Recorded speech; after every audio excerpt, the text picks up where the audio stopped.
Cuando me pidieron si podía hablar un poquito sobre los premios Nobel, me encantó la idea porque concuerda con... Ustedes son muy jóvenes, la mayoría no tiene ni siquiera los 25 años, pero cuando uno tiene algunos años y empieza a ver para atrás, 25 años es una vida.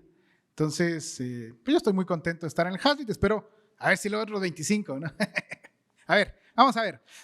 Y ya pasando al tema que para mí es muy importante, en 1974 le dieron el premio Nobel a Hayek, que es uno de las teorías de las obras que son pilares de la misión de esta universidad.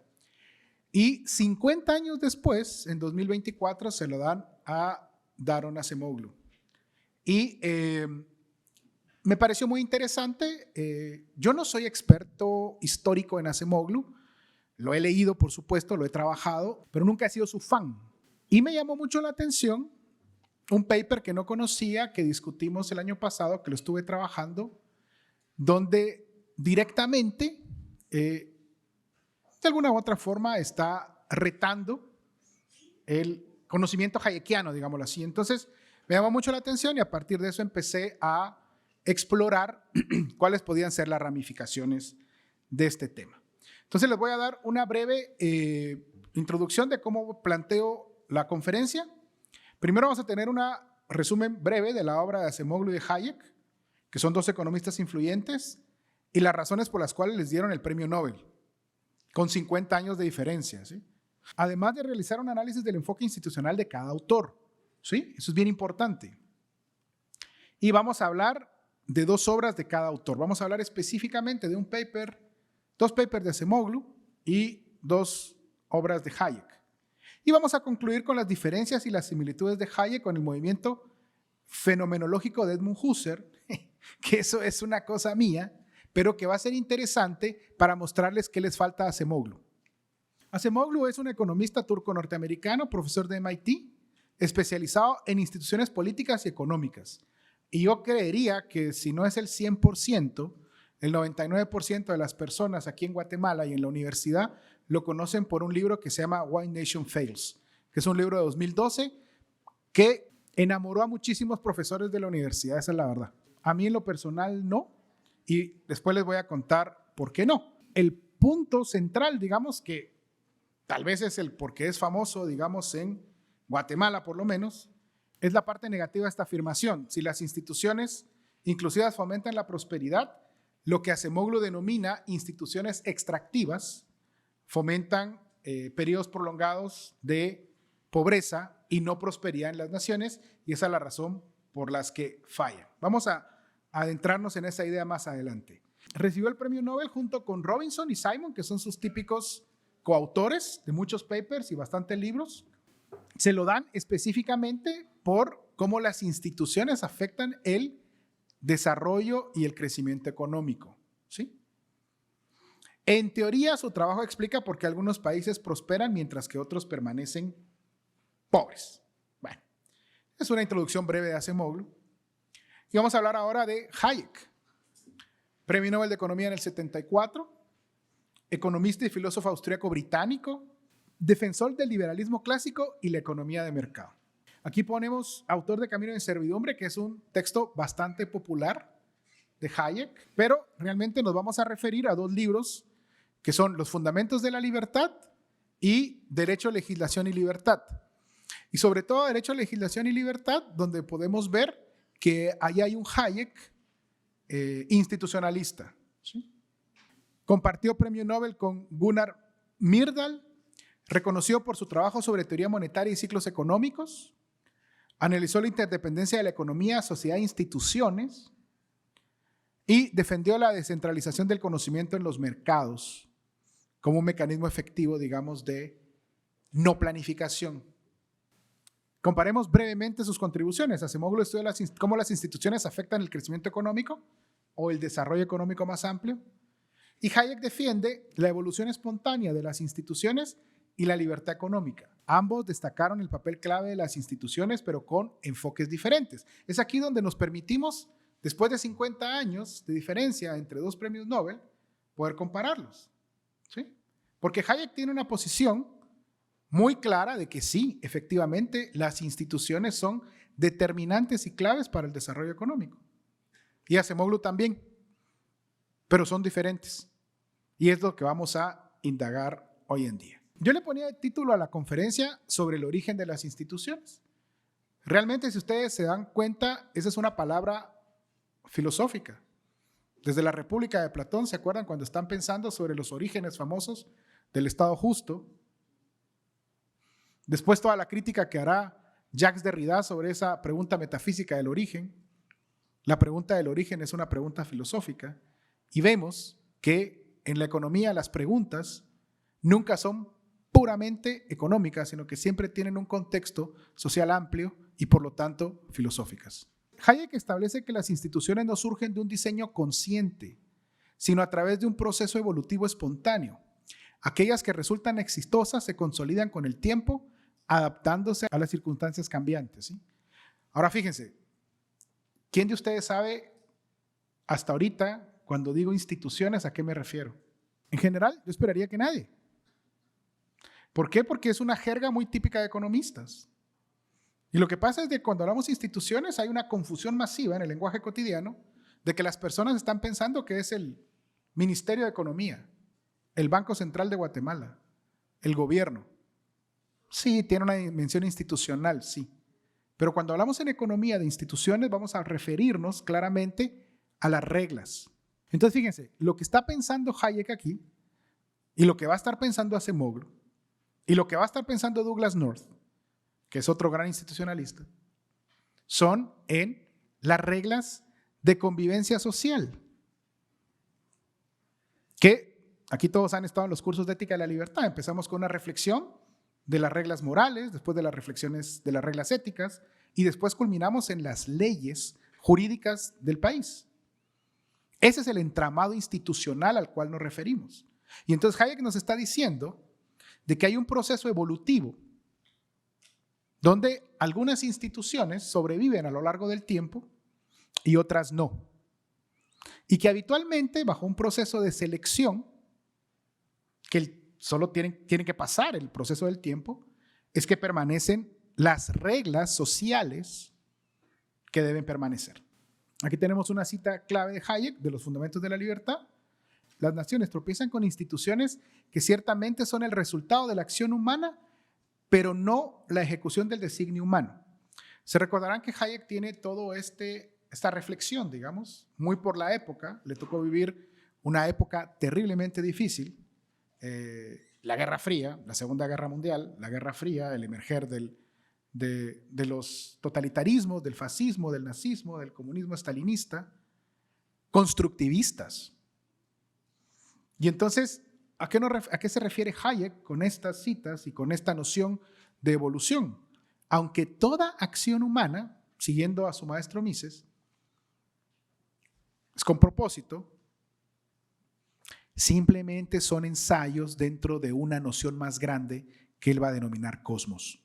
Y el cosmos son esas reglas o ese conjunto de reglas y normas que se desarrollan a partir de la libre interacción de individuos que van constituyendo ese proceso evolutivo que citaba en el slide anterior.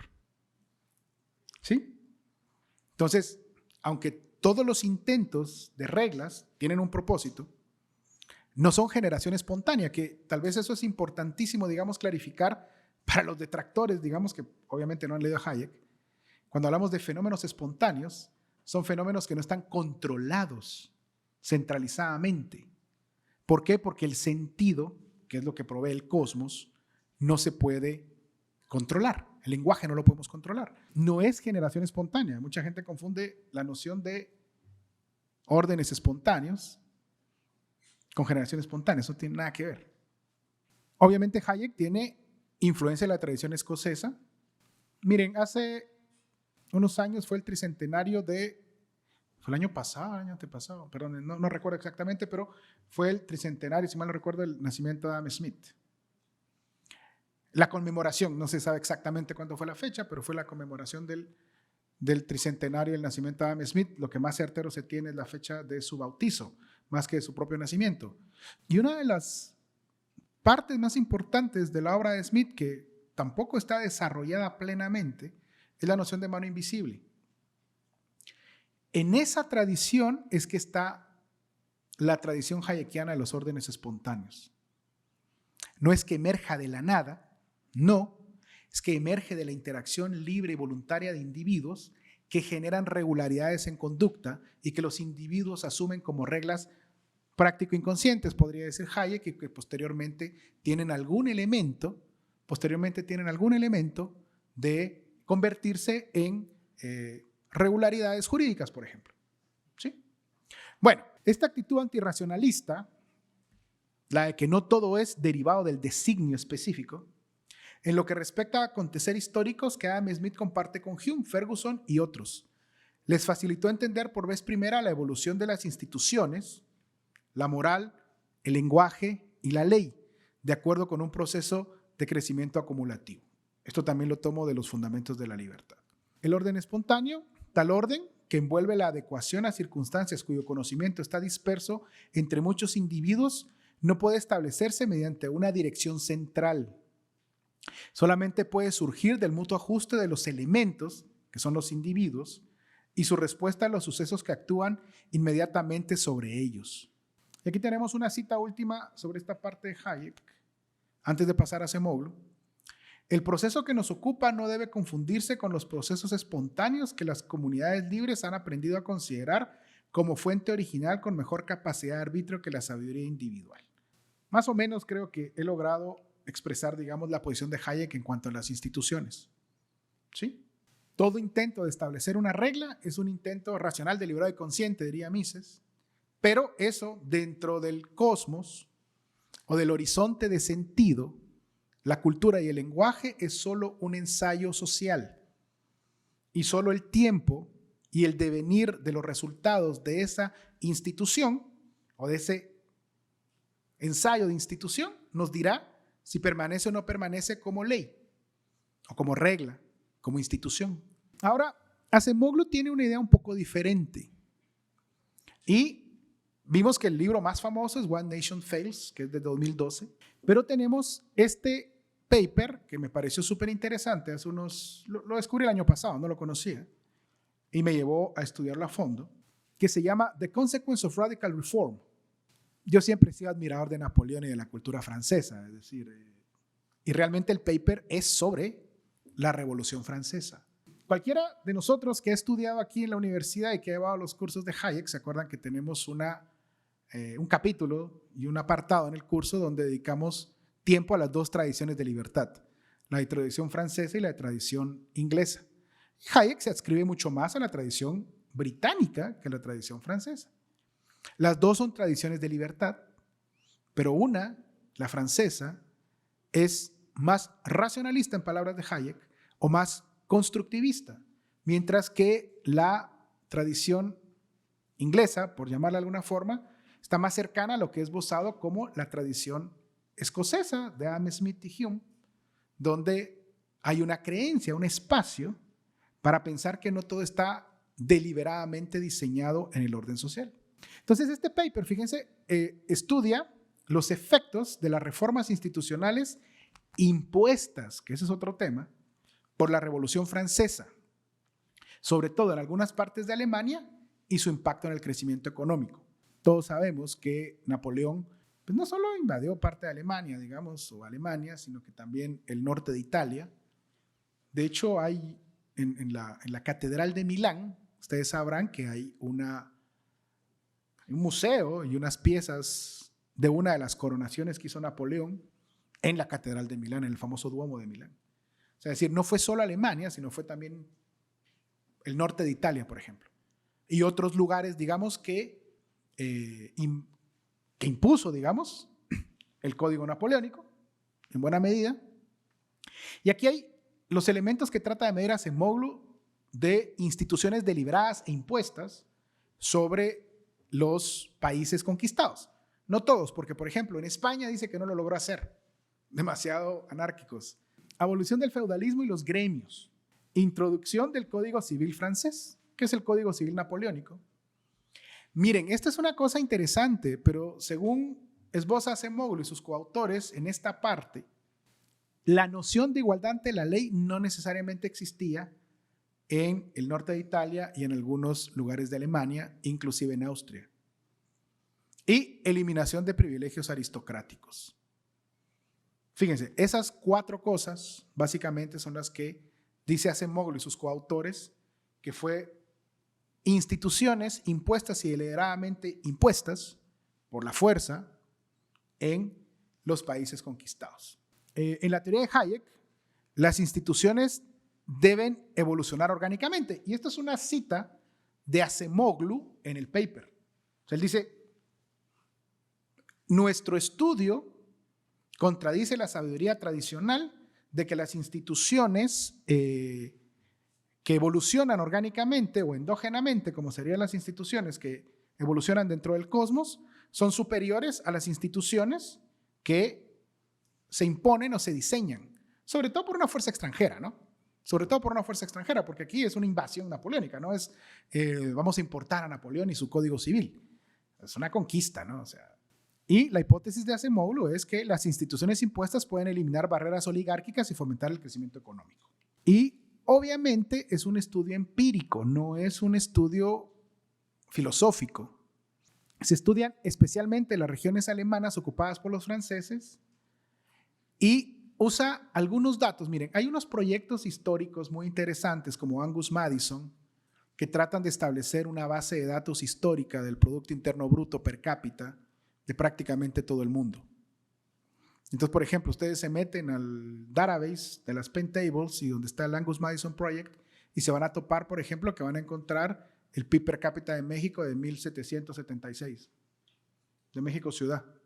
Es decir, obviamente son proyectos muy interesantes, tienen metodologías para estimarlo, pero obviamente son estimaciones. De hecho, si uno investiga datos, digamos, del siglo XX, cuesta encontrar datos entre 1900 y 1930. Imagínense los datos de la Revolución Francesa. No estoy desacreditando lo que hace Acemoglu porque tiene unos datos que él dice que son muy confiables sobre fertilidad y urbanización, sobre urbanización e industrialización de estas regiones y que tienden a ser muy confiables, ¿sí? Que tienden a ser muy confiables y que eso le permite hacer lo que hace, ¿no? También hay una cuestión, ¿verdad? Lo que nosotros conocemos hoy en día como Alemania, lo que nosotros conocemos hoy en día como Italia, Austria, para esa época no era. De hecho, solo basta con ver los mapas de la Primera Guerra Mundial, pre-Primera Guerra Mundial, post-Primera Guerra Mundial y post-Segunda Guerra Mundial y los actuales, y nos damos cuenta que las fronteras políticas son otras. Entonces, muchas veces los datos no concuerdan con las regiones que se están estudiando. Acemoglu es muy moderado y, por supuesto, que hace todos esos disclosures, es decir, no está diciendo, no, esto es la verdad absoluta. Pero es bueno saberlo, ¿no? Que lo hace, ¿no? A partir de 1850, utilizan estos datos para tratar de medir comparativamente, con algunas metodologías econométricas que no vamos a entrar a discutir acá, si creció más rápido o más lento esas regiones que fueron ocupadas por la región, por el ejército napoleónico, ¿sí? ¿Y qué resultados empíricos se encuentra? Fíjense, esto es bien interesante, ¿no? No hay evidencia de efectos negativos de las reformas impuestas. Eso ya es. Y dice además que encuentra una aceleración de crecimiento económico más rápido en áreas reformadas. ¿Se acuerdan cuáles eran los elementos de la reforma? Abolición del feudalismo y de los gremios. ¿Cuál creen que es el problema con eso? Inhibía la competencia libre, según Acemoglu. Introducción del Código Civil francés. Según Acemoglu, puso ley con una noción de igualdad no aristocrática. Y los privilegios aristocráticos que otorgaban, digamos, literalmente privilegios, no solo para comerciar, sino también para producir. Entonces, según Acemoglu, todo eso genera mayores tasas de urbanización e industrialización después de 1850. Por supuesto que hay un gap de tiempo. O sea, la Revolución Francesa empieza en 1789 y el periodo napoleónico termina mucho antes, pero hay un periodo que dejan Acemoglu y compañía abierto para ver cuáles son los efectos de que si se enraizaron o no. Obviamente, el momento en que el ejército, y lo dice, el momento en que el ejército francés invade, pues obviamente ahí no hay mayor crecimiento económico. Hay guerra, hay destrucción. Ahí es muy misesiano, ¿no? Mises es contrario siempre a todos los elementos disruptores de la paz porque destruye la cooperación social. Pero después dice, abrazaron estas reformas y abrazar estas reformas los llevó a tener mayor crecimiento económico después de 1850. Eso es lo que dice Acemoglu. No pasa con España. España, ustedes se recordarán que también fue invadida por Napoleón. Manda a su hermano, en fin, nunca logra tener un control absoluto de España, digamos, y tampoco le puso toda la atención que creo que ameritaba. En alguno de sus escritos lo dice, pero en España no pasa esto, ¿no? En España no pasa esto. Entonces, mecanismos de crecimiento, según Acemoglu, abolición de barreras aristocráticas y gremiales, mayor movilidad económica y social, reformas legales que facilitan el comercio y la inversión. Comparación con reformas fracasadas. Miren, y esto es bien interesante y es aquí donde vamos a retomar a Hayek y a tomar un poquito a Douglass North. Dice, no todas las reformas impuestas tienen éxito. O sea, Acemoglu está diciendo que esto tiene éxito, es discutible. Pero ¿qué nos hemos encontrado en la historia? Hayek nos predice que las imposiciones de instituciones son dañinas. Un pronóstico general, no es específico y concreto. Y Douglass North tiene en un libro que se llama Institutional Change, bueno, ese es el título corto, no es un título largo, de 1990, nos cuenta una historia fabulosa y da un listado de todas las intervenciones norteamericanas en el siglo XX fuera de Estados Unidos. Y nos dice, miren, todas estas intervenciones tienen en común que en cuanto la ocupación norteamericana salió, las instituciones informales, que son la cultura, volvieron a ser el país lo mismo que era. Ahora, según Acemoglu, el cambio radical que produce Napoleón y la invasión impide que el viejo orden se restaure.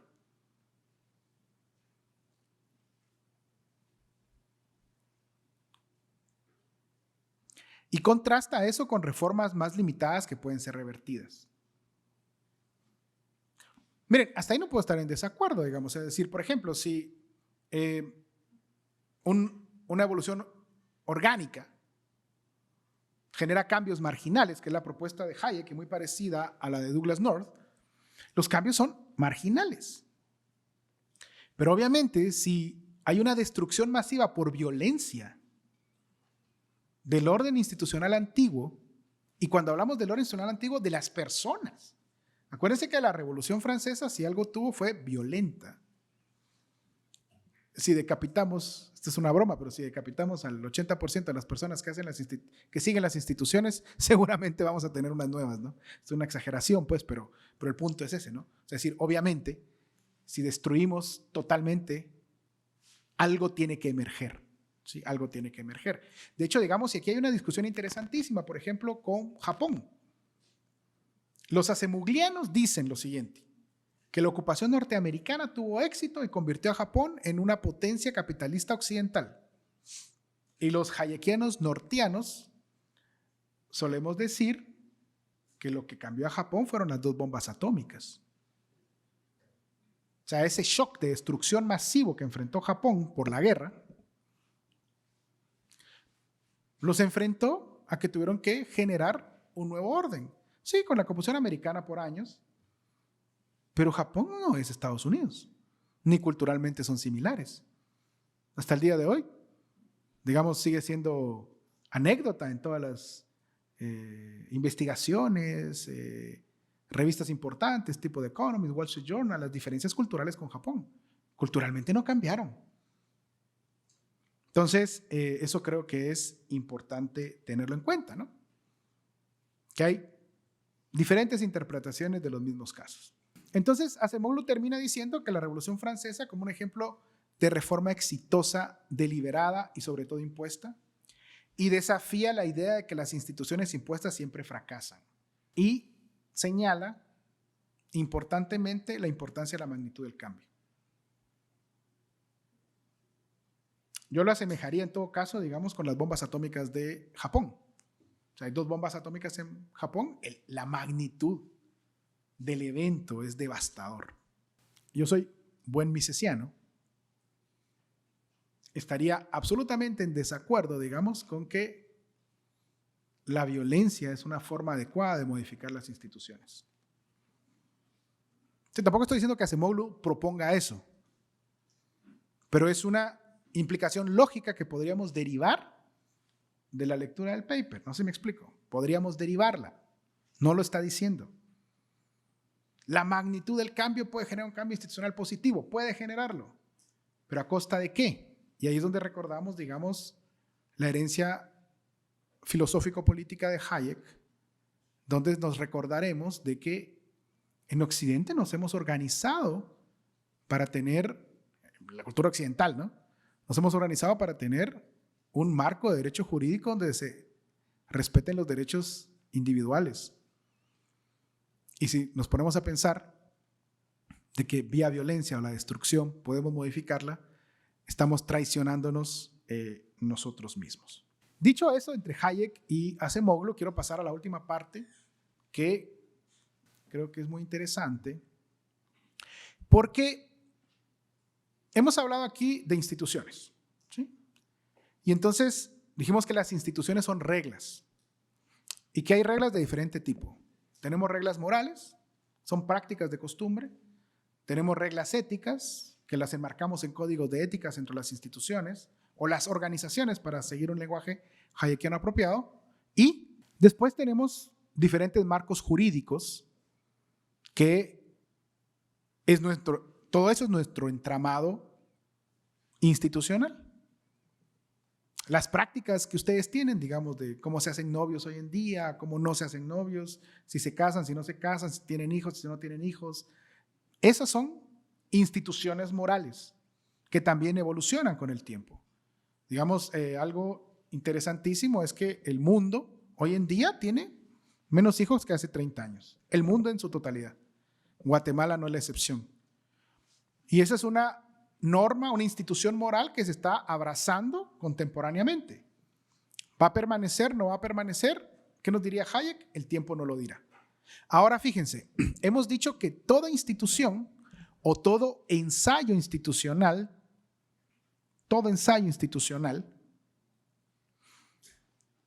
está referido a un horizonte de sentido.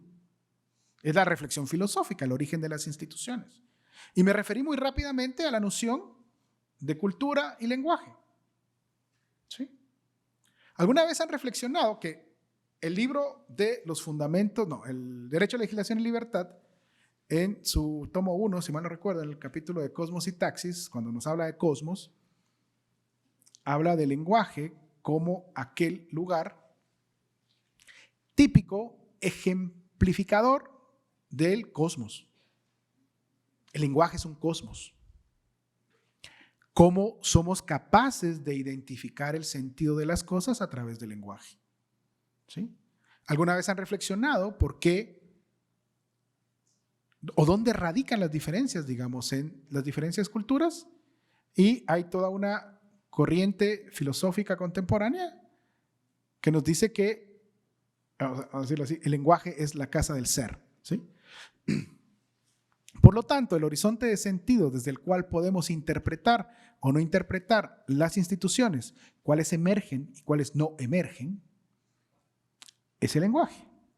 Y entonces aquí se me ocurre a mí plantearlo, digamos, con el mundo de la vida de Husserl, que tal vez yo le lo he escuchado hablar con Zanotti, que Zanotti es un profesor visitante argentino, cercano a la fenomenología.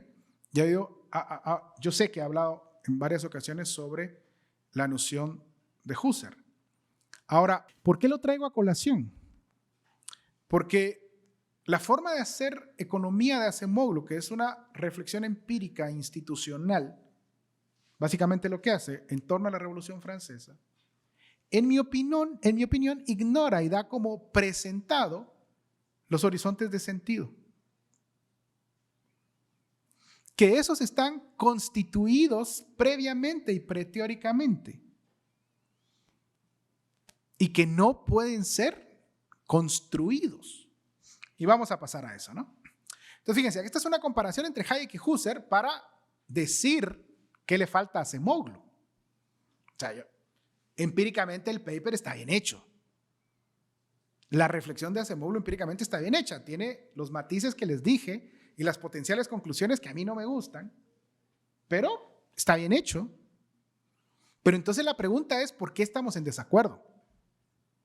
Bueno, primero porque yo soy misesiano y la violencia no me gusta. Hace disrupción de los... Él tampoco está proponiendo la violencia, pues, pero la violencia no es un método, en mi opinión, efectivo o deseable para hacer modificaciones institucionales. Entonces, fíjense, Hayek y Husserl desarrollan conceptos que resaltan órdenes preexistentes. Cuando Napoleón llega a Alemania o al norte de Italia, hay un orden, voy a llamarlo cultural, un mundo de la vida preexistente. Ese es el cosmos hayekiano. Acemoglu no le pone coco, perdón la expresión, no le pone atención a ese orden cultural preexistente de la forma que estos autores sí le ponen. No quiere decir que no existan, porque obviamente habían conflictos con la Francia revolucionaria por la noción de la restauración de las monarquías. Y obviamente los franceses tenían la cuestión contra el clero, la cuestión republicana, que culturalmente se habían movido diferente al resto de Europa. Entonces sí habían diferencias culturales. No es que las ignore, pero no le da el énfasis que le puede dar Hayek. Hayek describe el cosmos como un orden social emergente. Por emergente aquí me refiero a que está vivo y que está permanentemente cambiando. No es estático. Las costumbres de los alumnos de hoy en día no son las costumbres que teníamos Luis Pedro y yo cuando estábamos sentados aquí. Luis Pedro es más joven, conste. Pedro es más joven. Yo fui su auxiliar, entonces es más joven, ¿sí? Pero las costumbres que tienen ustedes hoy como alumnos no son las que yo tenía en el 97 en mi primer año de universidad. Es emergente, cambia. Fíjense, Husserl presenta el mundo de la vida como el fundamento de la experiencia y el conocimiento. El horizonte desde el cual interpreto lo bueno, lo malo, los héroes, los villanos, las instituciones, las reglas, las prácticas sociales. Con un mundo de vida diferente, las prácticas sociales son diferentes. Vamos a cosas tan sencillas. Yo, aparte de ser profesor, hago trabajo de consultoría bancaria, digamos, y hace poco estaba en El Salvador haciendo una visita de la Superintendencia del Sistema Financiero. El Salvador parece el pueblo más oriental de Guatemala, con todo respeto. Somos prácticamente iguales. Pero cuando ya empezamos a tener relaciones cercanas, somos bastante diferentes. ¿Por qué? Porque nuestro mundo de vida no es exactamente el mismo. Y no me refiero al entorno físico, sino que ese entramado cultural que ha producido que se valoren algunas cosas versus otras es diferente. Ahora fíjense, tanto Husserl como Hayek advierten sobre los riesgos de la intervención racionalista. Husserl, filósofo, nació en Praga, en lo que hoy es Praga. Bueno, sí, en la parte de Alemania que era de Checoslovaquia, austriaco de nacimiento, digamos, en el Imperio Austrohúngaro, y después triunfó, digamos, en Alemania. Hayek, austriaco. El cosmos, fíjense, surge sin diseño centralizado, resultado de la evolución social, de la libre interacción entre individuos, basado en normas abstractas y adaptativas. Facilita la cooperación mediante el establecimiento voluntario de reglas y permite el desarrollo de las instituciones. Se contrapone al taxis, que es el orden planificado. Ahora miren, esto es interesante. Los que han estado conmigo en las clases de Hayek lo sabrán, no son ustedes porque no los he tenido alumnos, pero no hay un taxis sin un cosmos previo. No hay taxis sin un cosmos previo. Es decir, los ensayos institucionales no acontecen en el vacío. Los ensayos institucionales, que son los taxis, la acción humana con propósito de diseño, necesariamente están circulando en lo que Hayek denomina cosmos o que Husserl denomina mundo de la vida. tiene que haber un sentido subyacente dentro del cual el taxis o el diseño tiene algún sentido, bueno o malo, heroico o villanesco, angelical o demonial. Piensen en esas categorías binarias y piensen que esas categorías binarias de angelical o demonial, villano o héroe, bueno o malo, las pueden ustedes tener y clasificarlas así gracias al cosmos o el mundo de la vida donde han sido constituidos como sujetos. Hayek le llama que la mente humana es un microcosmos y por lo tanto ustedes pueden tener ese proceso de clasificación. El mundo de la vida de Husserl es el mundo precientífico de la experiencia humana. Yo tengo un hijo de 3 años y entonces obviamente uno ve cómo va constituyéndose su mente en un microcosmos, como dice Hayek, o cómo el mundo de la vida va habitando en el mundo de la vida husserliano, que es el mundo de la vida preexistente al cual le ha tocado nacer. No es un sistema diseñado. Digamos, hay mucha psicología, en mi opinión, mala, muy empírica, que cree que se puede diseñar, y aquí podríamos discutir con los psicólogos, ese tema, digamos, el desarrollo psíquico del niño. Hace unos 10 años estaba aquí en este mismo podio un presidente de la nueva escuela lacaniana, no recuerdo el nombre, era un colombiano, hablando sobre desarrollo psíquico de los niños. Y él decía, en esta tradición de los órdenes espontáneos o el mundo de la vida de Husserl, una tradición freudiano-lacaniana, una cuestión interesantísima. No podemos y debemos reconocer que hay una respuesta subjetiva inconsciente del individuo en su proceso de formación que no controlamos. Y entonces por eso tenemos, digamos, a estos niños que tienen en principio una familia perfecta y son niños problema. Y después tenemos otros niños que sus papás son un caos y que los maestros del colegio esperarían que fueran un caos y son un ejemplo. Conocemos un par. Conozco un par. ¿Sí? ¿Por qué? Porque hay una respuesta. No es controlable el desarrollo psíquico de un individuo al 100%. Como no es controlable jamás en ningún sentido el mundo de la vida que nos ha tocado vivir, que es preexistente, que se modifica al margen por nuestras acciones, pero no es resultado de nuestro diseño. Fíjense, es la base sobre la que se construyen las ciencias y el conocimiento y las instituciones. Critica la absolutización de la racionalidad técnica. Y es aquí donde yo diría que está la gran diferencia con Acemoglu. Todo el approach que hace es un derivado de lo que llamamos en filosofía el olvido del ser y que se transmite, digamos, de forma más práctica como el triunfo del positivismo absoluto, ¿sí? Pero olvidando el ser, ¿sí? Entonces lo que tenemos es una radicalización de la técnica, olvidándonos que el mundo de los seres humanos no es el mundo de la física newtoniana. El mundo de la física newtoniana tiene un espacio en el mundo de la vida humana, pero el mundo de la vida humana no puede reducirse a la física newtoniana. Y fíjense que ni siquiera estoy hablando de la física cuántica porque hay principios de incertidumbre. La radicalización de la técnica en economía es terriblemente peligrosa. Puntos de convergencia entre Husserl y Hayek. Ambos conceptos emergen espontáneamente y evolucionan sin control central. No son controlables y por lo tanto no son diseñables y por lo tanto no tienen creador. Representan estructuras preexistentes que permiten la estabilidad. Eso no hace Hayek un conservador, es evolutivo. La intervención racionalista puede distorsionar su función natural y subraya la importancia de respetar los órdenes espontáneos. Esta última frase es importante y en las ciencias sociales, ponerle límite a la ciencia misma es importantísimo. Hay un texto famoso de Hayek que se llama On Being an Economist, que se lo recomiendo siempre a todos mis alumnos, en donde Hayek cuenta una historia de que